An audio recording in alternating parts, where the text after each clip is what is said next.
നമ്മൾ ജീവിക്കുന്ന ഈ ഭൂമിയുടെ നിലനിൽപ്പ് ശാശ്വതമല്ല എന്ന് നമ്മൾക്കറിയാം. സമീപ ഭാവിയിലല്ലെങ്കിലും ഭൂമിയുടെ ജീവന്റെ നിലനിൽപ്പ് അപകടത്തിലാണെന്നുള്ളതിന് പ്രത്യക്ഷ ഉദാഹരണമാണ് ഇന്ന് നാം അനുഭവിക്കുന്ന അത്യുഷ്ണവും അപ്രതീക്ഷിതമായ കാലാവസ്ഥാ വ്യതിയാനവും.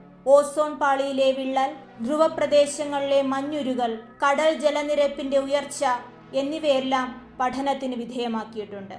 എന്നാൽ ഏറ്റവും ഒടുവിലായി പുറത്തുവന്ന ബ്രിസ്റ്റോൾ സർവകലാശാലയിലെ ഗവേഷകരുടെ പഠനം പറയുന്നത് ഭൂമിയിലെ ജീവന് 250 ദശലക്ഷം വർഷത്തെ ആയുസ്സേ ഉള്ളൂ എന്നാണ്.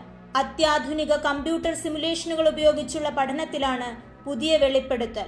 ഇപ്പോൾ ജീവിക്കുന്ന എല്ലാ സസ്തനികളെയും ഒന്നാകെ ഇല്ലാതാക്കിക്കൊണ്ട് ഒരു കൂട്ട വംശനാശം ഇതിനകം ഉണ്ടാകുമെന്ന് ഗവേഷകർ പറയുന്നു. 66 ദശലക്ഷം വർഷങ്ങൾക്ക് മുൻപ് ഭൂമിയിൽ ഉൽക്കാപതനത്തെ തുടർന്നുണ്ടായ ദിനോസറുകളുടെ വംശനാശത്തിന് ശേഷമുള്ള രണ്ടാമത്തെ കൂട്ട വംശനാശമായിരിക്കും ഇതെന്ന് ഗവേഷകർ മുന്നറിയിപ്പ് നൽകുന്നു. ബ്രിസ്റ്റോൾ യൂണിവേഴ്സിറ്റിയിലെ സ്കൂൾ ഓഫ് ജിയോഗ്രഫിക്കൽ സയൻസിലെ റിസർച്ച് അസോസിയേറ്റ് ആയ ഡോക്ടർ അലക്സാണ്ടർ ഫെർൺബോർത്ത് ആണ് പഠനത്തിന് നേതൃത്വം നൽകിയത്. ഈ സമയമാകുമ്പോൾ ഭൂമിയിലെ താപനില 40 മുതൽ 70 ഡിഗ്രി സെൽഷ്യസ് വരെ ഉയരും. അപ്പോൾ അന്തരീക്ഷത്തിലെ കാർബൺ ഡൈ ഓക്സൈഡിന്റെ അളവ് ഇന്നത്തേതിലെ അപേക്ഷിച്ച് ഇരട്ടിയിലേറെ ആയിരിക്കും. ഇത് ഭൂമിയുടെ അന്തരീക്ഷത്തെ ഇരുണ്ടതാക്കും. അത്തരം സാഹചര്യത്തിൽ മനുഷ്യർക്കും മറ്റു ജീവജാലങ്ങൾക്കും വിയർപ്പ് ഗ്രന്ഥിയിലൂടെ ശരീരം തണുപ്പിക്കുക എന്നത് അസാധ്യമായി മാറും.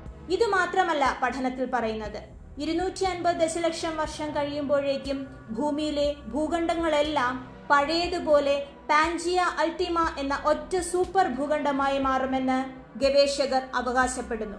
മാത്രമല്ല, ഈ കരപ്രദേശം അറ്റ്ലാന്റിക് സമുദ്രത്തിന് മധ്യഭാഗത്തായ ഒരു ഉഴുന്നുവടയുടെ ആകൃതിയിൽ നടുക്ക് സമുദ്രവും അതിനെ ചുറ്റി കരപ്രദേശവും എന്ന രീതിയിലായിരിക്കും. അതേസമയം പസഫിക് സമുദ്രം ഭൂമിയുടെ മറ്റ് കരപ്രദേശങ്ങളെ വിഴുങ്ങിയിട്ടുണ്ടാകും. പാൻജിയ അൾട്ടിമ എന്ന ഒറ്റ ഭൂഖണ്ഡം അത്യധികം ചൂടുള്ളതും വാസയോഗ്യമല്ലാത്തതും വരണ്ടതുമായിരിക്കുമെന്ന് ശാസ്ത്രലോകം പറയുന്നു. ഈ വീഡിയോ ഇഷ്ടമായെങ്കിൽ ലൈക്ക് ചെയ്യൂ, ഷെയർ ചെയ്യൂ. കൂടുതൽ വീഡിയോകൾക്കായി ഈ ചാനൽ സബ്സ്ക്രൈബ് ചെയ്യൂ.